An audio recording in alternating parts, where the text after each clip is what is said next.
right, so our sky is dry and we are ready to emboss the stars. So I happen to have a stencil and I'm going to use some Versamark ink, which is,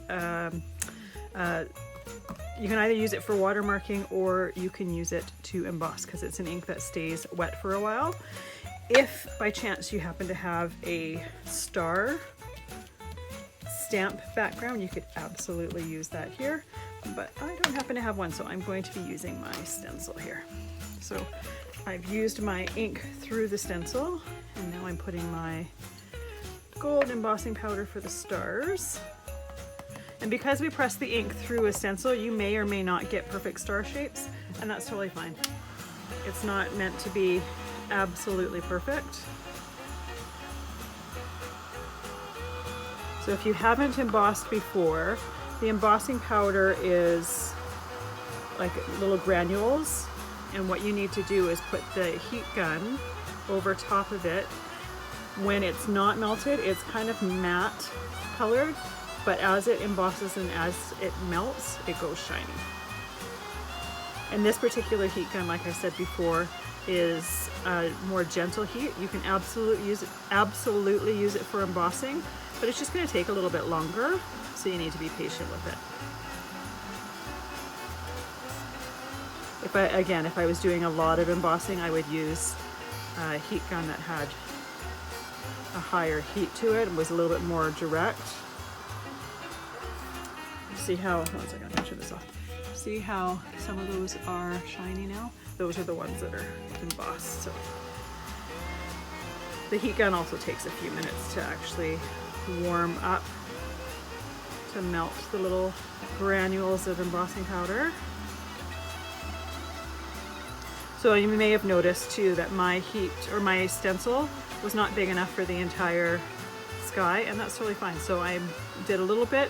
I am embossing it. Once the embossing on these ones are done, I am going to go and do the same thing in this open area here.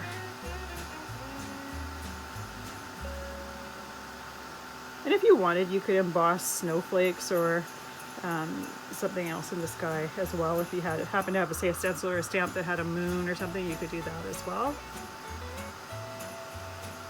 I just like how it adds just a touch of sparkle into the sky.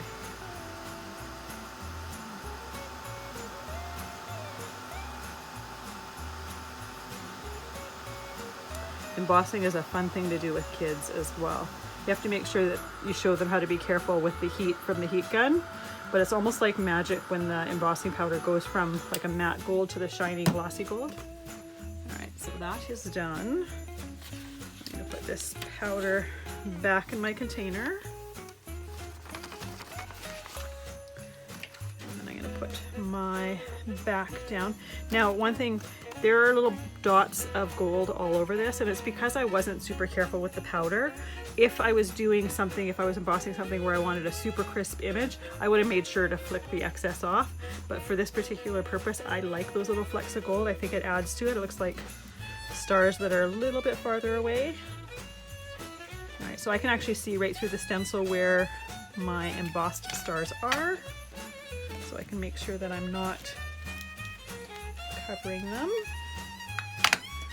Press the power, press the stamp pad again. And pour powder on. And all this excess, like you saw, goes right back into the container, so you don't have to worry about only pouring out just a little bit so you don't waste it. Nothing gets wasted because everything goes right back into the container.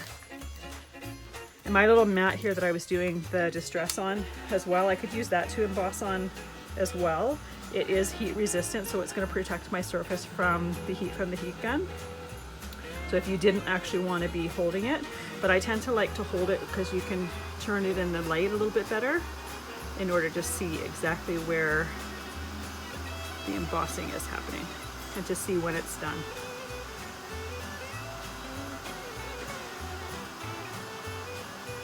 The main thing that you wouldn't want to do is you wouldn't want to be embossing, say, right over top of your fingers, because holding it in one place, it does get quite warm and you don't want to burn yourself.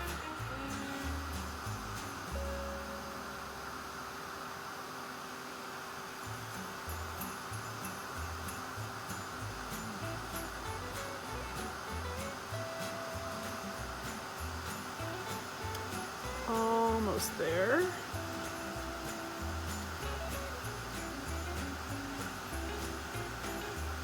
The other thing you could do is you could heat underneath it as well, because sometimes that helps heat the underside of the cardstock. If you happen to have a problem with your cardstock warping, that might be the solution for you. All right, so this is done. And you see, I mean, there's a couple stars that I have half stars, just from the way that I was putting the ink through the stencil, but that's totally fine. I'm not worried about that.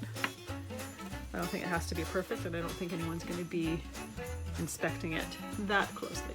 So this is how to do the background with the embossed stars if you didn't want to use lights behind it.